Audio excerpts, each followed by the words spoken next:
So, it's the Doge cuts. It's now this shutdown. I almost wonder, why would anybody want to be a federal worker when supposedly the reason to be one was job security? And that's what Trump and Republicans want. Anna Navarro was a guest on Abby Phillip's CNN show to talk about the government shutdown. As is always the case on Abby Phillip's show, there were a couple of MAGA commentators on there spewing their disingenuous crap. Why don't we take a look at this debate between Anna Navarro, Abby Phillip, and these MAGA pundits on Abby Phillip's CNN show. I will have my opinions to add, and then I want to know what you think in the comments. Shutdown standoff. Tonight, there is no end in sight to the government shutdown, and there is no Donald Trump in sight either. Instead, the White House put out Vice President J.D. Vance in front of the press on day one, as fingers point in every direction over who's to blame for this. Now, for the Democrats, they have very little leverage here. Even a Washington Post editorial is warning that they played into Trump's hands. It argues that past shutdowns failed to achieve anything for the Freedom Caucus, and there's no reason to think that the same thing won't happen to their left-wing counterparts now. And it appears that the White House and Republicans are embracing this moment. We believe that layoffs are imminent. They are, unfortunately, a consequence of this government shutdown. I think that is fantastic. And what it's going to do is it's going to cause Democrats in Congress to scream and weep. It's those kinds of consequences that forced independent Senator Angus King, who caucuses with the Democrats, to vote to avoid a shutdown. The irony, the paradox is, by shutting the government, we're actually giving Donald Trump more power. And that was why I voted yes. I did not want to hand Donald Trump and Russell Vought and Stephen Miller additional power to decimate the federal government, to decimate the programs that are so important to so many people. Now, Abby Phillip is going to go on here and start to talk about who's going to get the blame for all of this. But I am not sure that I agree with Angus King. I think that was what Chuck Schumer said the first time around, was like, if we let them shut down the government, they are going to take a chainsaw to it.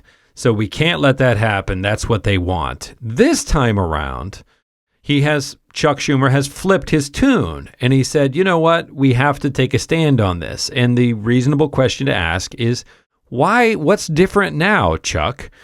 And I think that the point that Chuck Schumer and other Democratic leaders are making is they're taking a chainsaw to it anyway. So if what they said the first time was like, look, give us this, we'll work with you, we won't cut your programs, we promise. Guess what has happened since then? It's been BS. They have cut programs and done all this stuff anyway. So if Chuck Schumer says, why we need to make a stand now is that they are threatening, Russ Vought and Trump are threatening to cut these programs. Russ Vought has the power to cut these programs anyway. Russ Vought doesn't need a government shutdown to cut these programs, and they've proven that. The other thing is they're not operating in good faith, and we knew that, but they have proven that since the first government funding go around. So we're gonna get into blame and who's to blame and who's gonna make the most political hay out of this. But in terms of a government shutdown handing this administration more power, they've already got all the power. Shutdowns are a messy thing, and it's hard to say who's really going to get the blame for all of this. But there's clearly some uneasiness in the ranks of Democrats and those who caucus with them.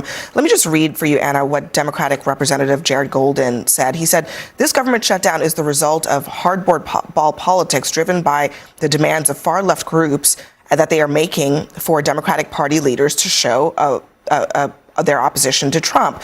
The shutdown is hurting Americans and our economy, and the irony is it has only handed more power to the president. But normal policy disagreements are no reason to subject our constituents to continued harm of this shutdown. I mean, does he have a point? Look, I think there's something wrong with you, regardless of party, if you don't feel unease and really disturbed by the idea that shutdowns have almost become modus operandi in our country, and that it hurts real people. I remember in the last shutdown there being frankly, bread lines where Jose Andres was feeding government workers who didn't have money to buy food.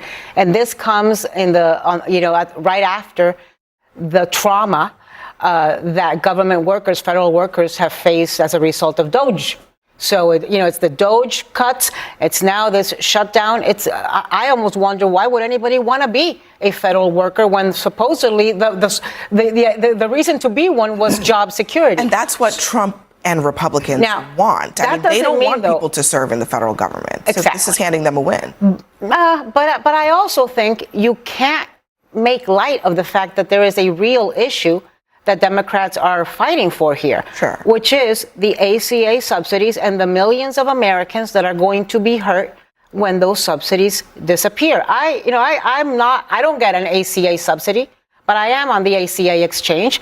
I got an email from my insurance company last month telling me because of government changes, but here's the problem: the costs are going to go way up. Aren't expiring. The ACA subsidies aren't expiring. Just before we listen to what he has to say, I agree with Anna Navarro. I think it's top level. It's a fundamental indicator that our government isn't working, that we have this shutdown fight every time it comes up to fund the government. So Republican, Democrat, there's a profound dysfunction, which is in part why I think the country swung back and gave Trump another shot at this, is that we had Biden and people didn't feel that things were changing in satisfactory enough ways under Biden, that the population is looking for fixes and neither party is presenting them.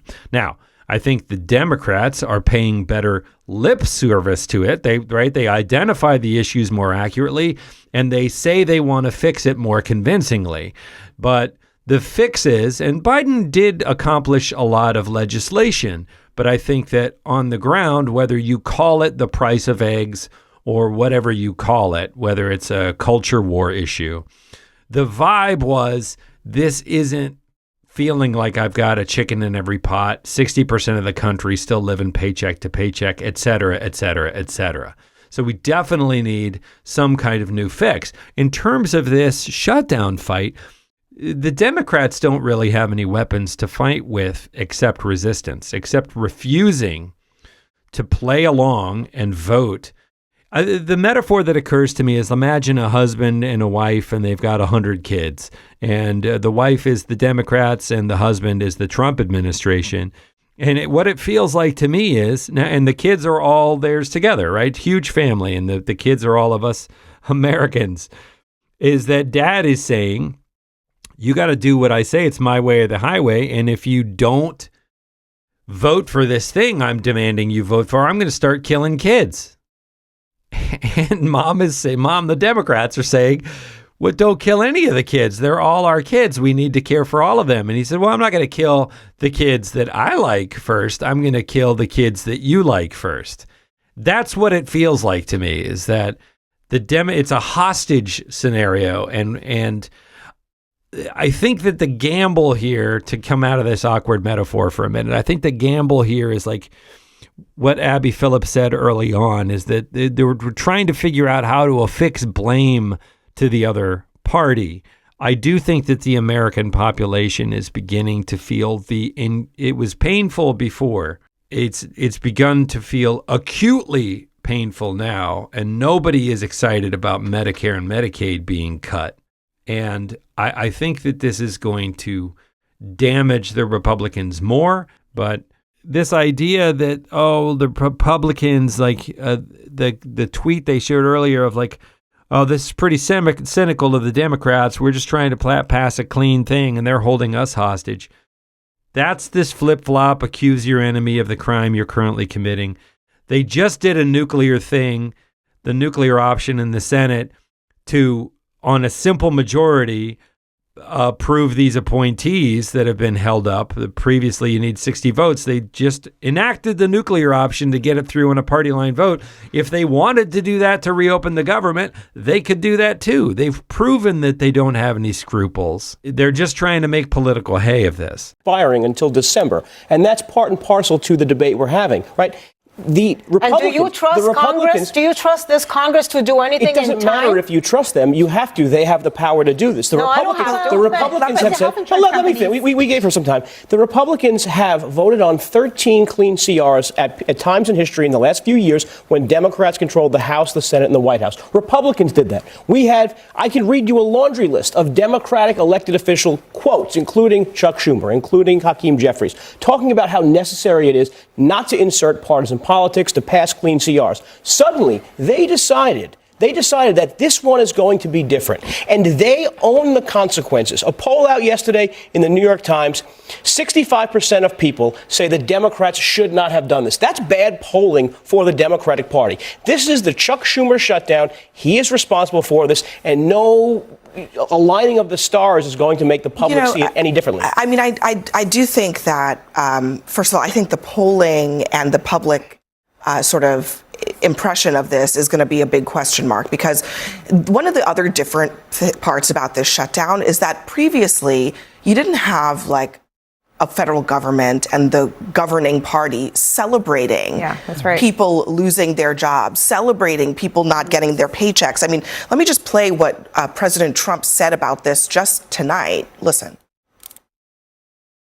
Well, there could be firings, and that's their fault. And it could also be other things. I mean, we could cut projects that they wanted, favorite projects, and they'd be permanently cut.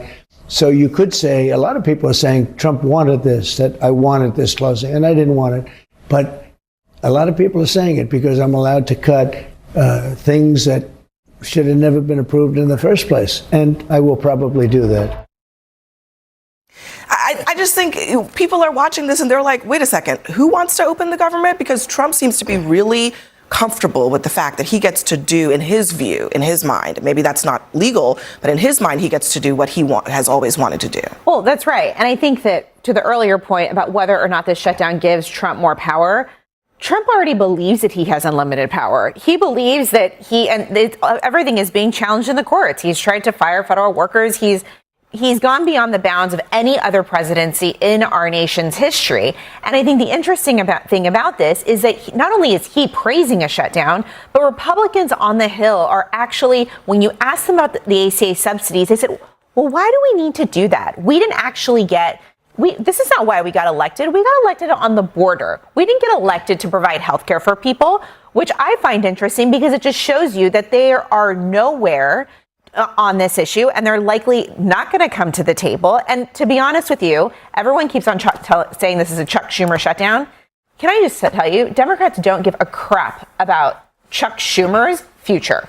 I think that there's a very interesting point there, and the polling, of course, is interesting to look at. But the bottom line is you've got half of this government celebrating it, and Trump has always painted the Democrats as the enemy and the Republicans as the true Americans, but that is thrown into extreme highlight during the shutdown.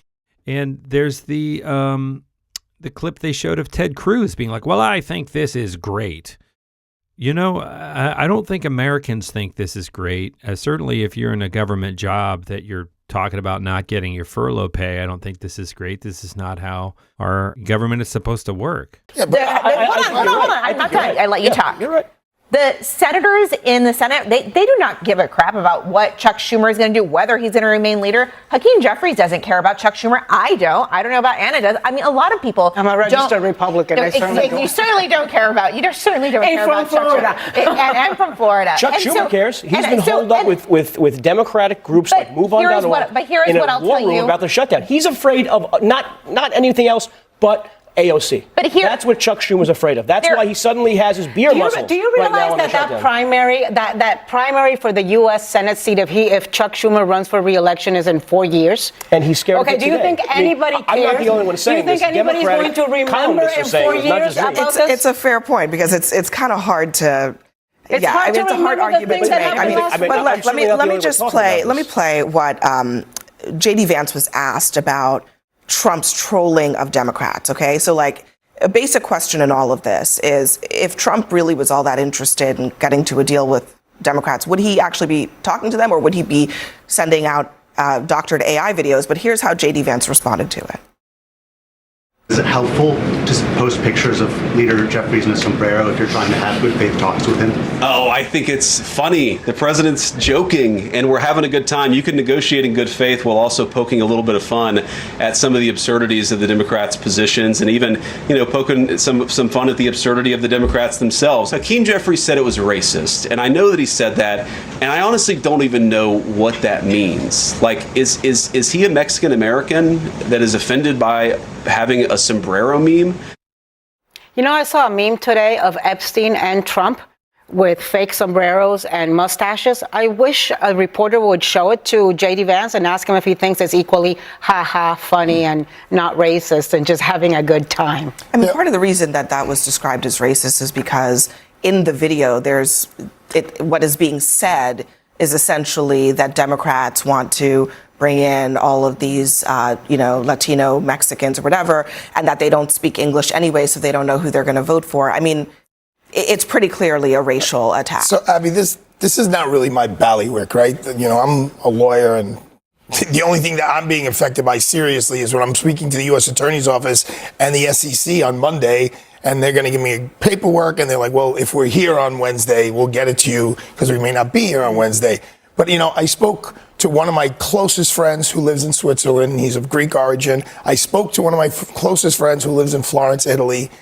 And they're like, brother, what's going on in your country? I mean, you guys can't even figure out how to pay your bills? It's the United States of America. You're laying people off? Mm-hmm. That's what happens in Italy when they had 45 different governments in 45 years. I mean, and they're not students of our government. They're not necessarily blaming Trump or Schumer or any. They're just like, your country is going to hell in a handbasket. It's becoming like our countries that we can't balance budgets and get people paid. Yeah. And it's sad. And it's sad because the people who are not getting paid this week, who need that money, they don't care if it's this one's fault, that one's fault. They don't care if it's Democrat, Republican. They can't pay the rent. Today's October 1st. I mean, they can't pay the rent. That is a really interesting perspective to look at it from outside the country looking in, saying, this is America, guys. It is definitely sad. It's embarrassing, right? Reagan said America's the shining city on the hill, right? We're supposed to be leaders, the longest standing democracy in the history. We're supposed to be world leaders at this stuff, leading by example. And it's a shit show.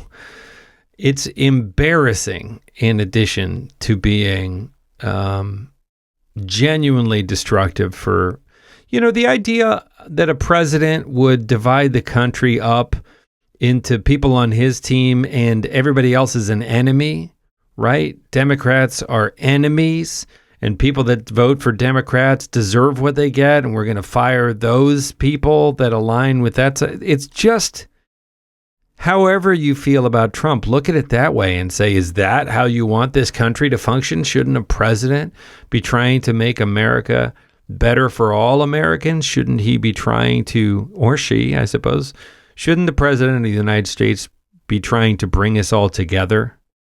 Barack Obama faced what at the time was unprecedented obstructionism from the Republicans, right? They dug in their heels and crossed their arms and flat out said, we're not going to pass anything this guy tries to get done, which at the time was like, what?